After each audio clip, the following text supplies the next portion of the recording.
Hi, and welcome to the Good Health Podcast. I'm your host, Nicole Good, a registered nutritional therapy practitioner and functional medicine practitioner.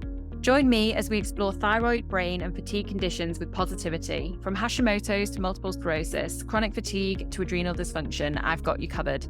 With expert advice and tips to help you take action now and inspiring real patient stories from successful individuals who refuse to let their health hold them back. Start your journey to good health today. And don't forget to come and join the conversation on Instagram at good_health. That's GOODE. Or visit my website at nicolegoodhealth.com to find out more.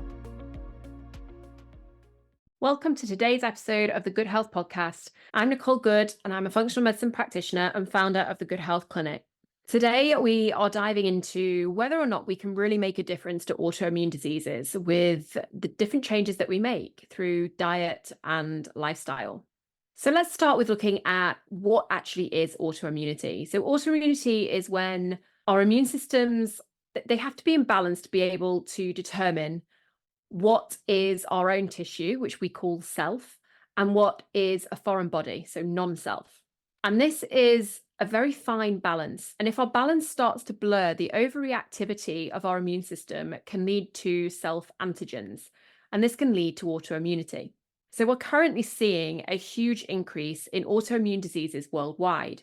10% of the global population now have a diagnosed autoimmune condition. And this doesn't include those who haven't yet got a diagnosis or have got unexplained symptoms because maybe they're in early stages and haven't ticked all the boxes to get a diagnosis yet. Autoimmune diseases are growing at an astonishing rate of around 3 to 12% a year, depending on which diagnosis we're talking about, because there are now over 100 autoimmune diseases. The latest figures show that globally, autoimmune disease cost in 2023 $149 billion to the economy. This is a huge problem. More than that, genetics, it now seems, plays a smaller role than may have initially been thought. So studies have actually been done. We've had twin studies done, and these studies, plus others, show that actually genetics account for a minority role. And actually the bigger picture is environment. Now, this is important because environment we can alter. So our environment consists of nutrition, exercise, sleep, stress, toxins, infections, and much more. An immune system that is dysregulated as a result of these environmental factors can develop a chronic inflammatory response. It does this by activating certain immune cells such as Th1, TNF-alpha, and Th17, as well as producing certain interleukins, which are cytokines. This all results in inflammation and the production of antibodies. And these antibodies can tag tissue in the body that it no longer sees as self. And once tagged, the immune system will destroy the tissue, thinking it's foreign, non-self, and needs to be removed. So to balance the immune function, we need to balance inflammation and the environmental factors that cause this inflammation in the body and increase the production of the regulatory T cells, which are the type of T cells that help to regulate and balance the immune function. So we look at some of these environmental factors, and this really is, a whistle-stop tour because the science on this goes very deep. But we look at some of these environmental factors, and let's take, for example, chemical compounds. They can activate T cells and B cells. They can break down barriers. They can create oxidative stress, which is like rust in the body. They cause pro-inflammatory cytokine production, induce DNA hypermethylation, change cellular function, and they also compete with thyroid hormones and more. All of this leads to a reactive immune system and an increased risk of developing autoimmune diseases. So let's look at another one. Let's look at infections. Many infections have been linked to certain autoimmune diseases, acting as a trigger. And infections include things like viruses, bacteria, fungi, molds, and parasites.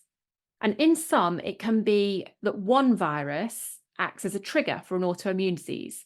So for example, Epstein-Barr virus has now been undeniably linked to MS as a trigger. In other cases, though, it can be what we call an infectious load. So there may be a low-lying level of some viruses. So some viruses, once you've had them, they stay at kind of low-lying levels in the body. They don't cause you a problem, but they're there at low-lying levels within the body. So you may have this low-lying load of viral infection. You may then also have a parasite, or you could have a bacterial overgrowth. Maybe there could be some candida. But all of this adds to the infectious load. So added together, that can be enough of a trigger. And this load, particularly viral load, but all loads, even bacterial overgrowths, parasites, everything, these can add up over our lifetime from childhood right the way through our life. And almost every autoimmune disease is now linked to at least one infection. So it could be that there is one infection that triggers an autoimmune disease, or that actually you've got this multitude of things going on. And this is probably actually a more common picture, that there's a multitude of low-lying level things going on. And we see this a lot in clinic. And they added together are enough to act as a trigger. So that's infections. Let's look at diet. It is absolutely undeniable now with the information that we have that diet and nutrition have a significant impact on the formation of and the mediation of autoimmune diseases. So the modern day diet, the Western diet, has without doubt had a significant negative impact on chronic illnesses. From pesticides on our food to GMOs, chemical ingredients, food preservatives, chemical flavorings, even new breeds or hybrid breeds of plant foods, and much more. Our industrial world has not helped when it comes to diet and nutrition. So let's look at a few examples. So gluten, for example, is very different to the gluten that our ancestors ate, or even some other countries still eat now. In the US and in the UK, gluten looks very different, and it is linked to many autoimmune diseases. High salt diets have also been linked to blood pressure, cardiovascular conditions, and immune conditions. Low vitamin D has been linked to MS and to lupus. And this is before we get to the general issues of non-organic foods or our soil quality, which means that our food now lacks nutrients and instead fills us up with chemical exposure. The point here is that we have rapidly growing rates of autoimmune conditions, and that is heavily linked not to genetics, but to our environment. The positive news with this is that we can alter our environment.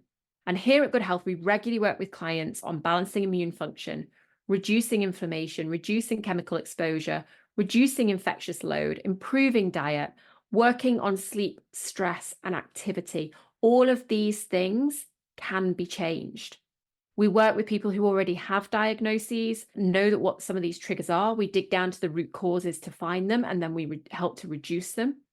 We also work with people who want to optimize their health so that they optimize their performance and don't trigger unnecessarily chronic conditions, particularly as we age. So if you want to take next steps to working on your health, applications are open to work with me on the Autoimmune Way, our 3-month health optimization journey, and you'll find the links in the show notes below. But I hope that this has shown you some positivity, that there is a lot of things that we can alter to help improve autoimmune conditions, immune health conditions, and also to prevent them.